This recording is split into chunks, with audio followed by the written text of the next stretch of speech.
యాదాద్రి భువనగిరి జిల్లా దోదిగూడెంలో ఘోర ప్రమాదం జరిగింది. విజయసాయి కెమికల్ ల్యాబ్ లో కెమికల్ డ్రమ్ పేలింది. డ్రమ్ లో కెమికల్ మిక్స్ చేస్తుండగా ఒక్కసారిగా పేలుడు జరగడంతో ధారపవన్ అనే వ్యక్తి సజీవ దహనమయ్యాడు. లంచ్ టైంలో ప్రమాదం జరగడంతో ప్రాణ నష్టం తగ్గిందని చెప్పాలి. అయితే ఈ ప్రమాదం విషయాన్ని గోప్యంగా ఉంచినట్టుగా ఆరోపణలు వినిపిస్తున్నాయి. మొదట సాధారణ అగ్ని ప్రమాదం అంటూ చెప్పుకొచ్చింది యాజమాన్యం. అయితే సీసీ ఫుటేజ్ లో అసలు విషయం బయటపడింది. 9603133917.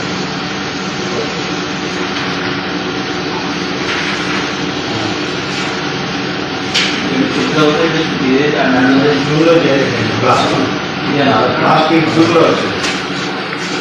ఇంట్లో ఇల్లు ఉంది ఖమ్మం